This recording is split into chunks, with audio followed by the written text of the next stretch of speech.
Assalamualaikum dear students, welcome to my channel Chemistry with Hassan. Students, आज हम लोग class first year के chemistry से second number chapter atomic structure वो start करते हैं। ये हमारे पास सेकंड नंबर चैप्टर है क्लास फर्स्ट ईयर के केमिस्ट्री से। इसमें हम डिस्कस करेंगे एटम के बारे में और इसके इंटरनल स्ट्रक्चर के बारे में डिस्कस करेंगे और एटम के डिस्कवरी के बारे में डिस्कस करेंगे कि एटम को कौन से साइंटिस्टों ने यानी डिस्कवर किया था। मुख्तलिफ साइंटिस्टों ने इस पर एक्सपेरिमेंट किया और इसका जो इंटरनल स्ट्रक्चर है उसको एक्सप्लेन किया। अच्छा, अब हम लोग इंट्रोडक्शन की तरफ आते हैं। इंट्रोडक्शन में हमारे पास फर्स्ट वन पे जो साइंटिस्ट आता है उसका नाम है डेमोक्राइटस। डेमोक्राइटस नामी ये साइंटिस्ट 5th BC में इसने वर्ल्ड एटम को इंट्रोड्यूस किया था। यानी एटम यानी उसने कहा था कि मैटर हमारे पास स्मॉल पार्टिकल से बना है जिसको हम एटम कहते हैं। इसने एटम के वर्ल्ड को इंट्रोड्यूस किया। फिर हमारे पास एक साइंटिस्ट आया जिसका नाम था जॉन डाल्टन। इसने 19th सेंचुरी में इंट्रोड्यूस एटॉमिक थ्योरी। इसने डेमोक्राइटस की थ्योरी को मद्देनजर रखते हुए अपनी एक थ्योरी बना दी जिसको उसने नाम दिया एटॉमिक थ्योरी। और उस थ्योरी में उसने ये बात एक्सप्लेन किया कि एटम हमारे पास इंडिविजिबल पार्टिकल है, यानी ये मज़ीद तकसीम नहीं होगा। उसने कहा था कि एटम हमारे पास इंडिविजिबल पार्टिकल है। अगर मैं इसे एटम कंसिडर कर लूँ कि हमारे पास एटम है और ये मज़ीद डिवाइड नहीं होगा, ठीक है, ये जॉन डाल्टन ने कहा था। फिर हमारे पास एक और साइंटिस्ट आया जिसका नाम था रदरफोर्ड। रदरफोर्ड ने जॉन डाल्टन की थ्योरी को गलत साबित कर दिया। यानी उसने कहा कि एटम के अंदर पॉजिटिव पोर्शन है और उस पॉजिटिव पोर्शन को उसने नाम दिया न्यूक्लियस। यानी रदरफोर्ड ने न्यूक्लियस को डिस्कवर किया।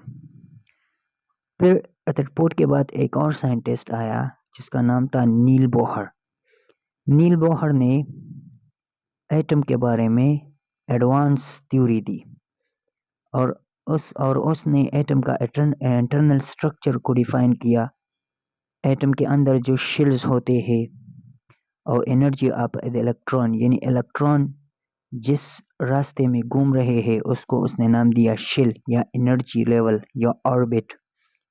ये नील बोहर ने डिफाइन किया। बहरहाल मुख्तलिफ साइंटिस्टों ने इस पर काम किया और तरह तरह के कंपाउंड इसमें डिस्कवर हो गए। पहले जो साइंटिस्ट था उसका नाम था जे थॉमसन।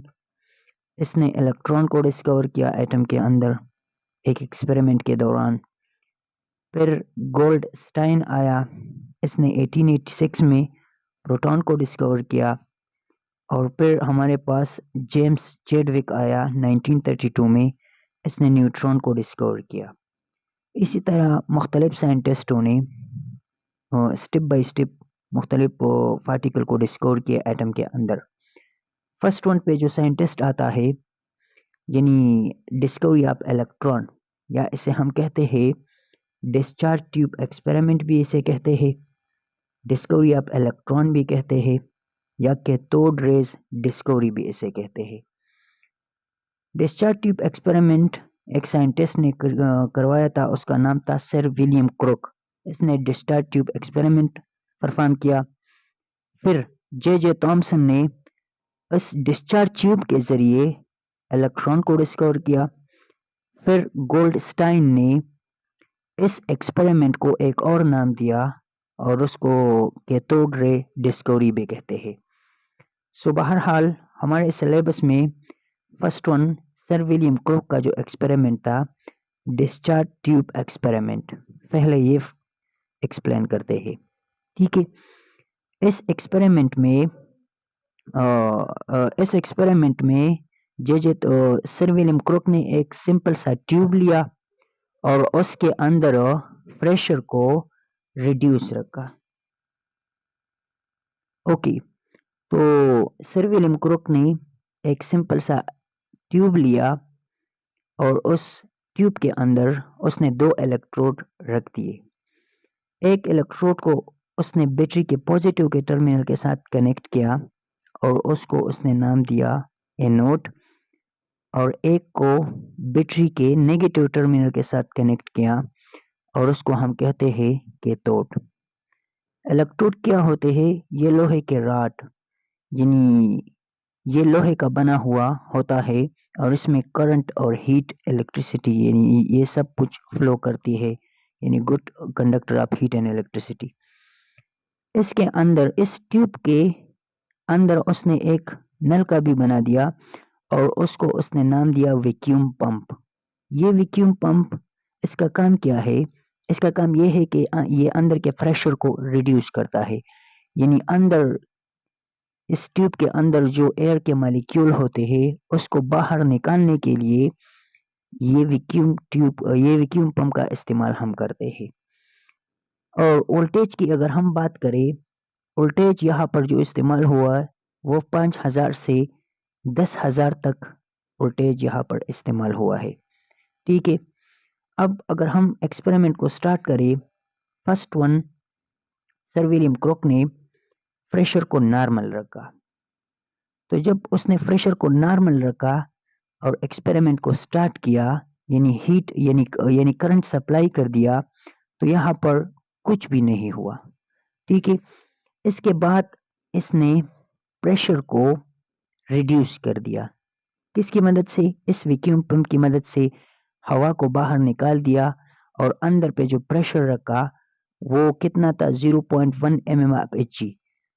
तो जब यहाँ पर उसने ये प्रेशर रख दिया तो उसने यहाँ पर एक यूनिफॉर्म सी ग्लो देख ली। यूनिफॉर्म सी ग्लो, ग्लो का मतलब एक लाइन, एक चमक। ठीक है, यहाँ पर उसने यूनिफॉर्म सी ग्लो देख ली। कितने प्रेशर पर? 0.1 mmHg पर। उसने प्रेशर को मजीद रिड्यूस कर दिया और कितने तक ले आया प्रेशर? 0.01 mmHg तक। तो वो ग्लो जो हमारे पास थी यहाँ पर वो डिसअफेयर हो गई, यानी मजीद प्रेशर पर वो ग्लो डिसअफेयर हो गई। ठीक है, फिर उसने सोचा कि क्यों ना मैं वोल्टेज को हाई कर दूं। वोल्टेज को हाई कर दूं तो अपने एक्सपेरिमेंट को आगे बढ़ाऊं। जब उसने इस रिड्यूस प्रेशर पर यानी 0.01 mmHg पर प्रेशर को वोल्टेज को हाई कर दिया, तो यहाँ पर जो ग्लो डिसअफेयर हो गई थी वो दोबारा रीअफेयर हो गई, यानी वोल्टेज उसने कितना दे दिया? 10,000 तक झटका भी इसे दे दिया, तो वो ग्लो दोबारा रीअफेयर हो गई। अब इस एक्सपेरिमेंट की बात करते हैं। इसमें एक और पॉइंट है, यहाँ पर सर विलियम क्रुक ने जो कैथोड इस्तेमाल किया था वो हमारे पास कोल्ड था।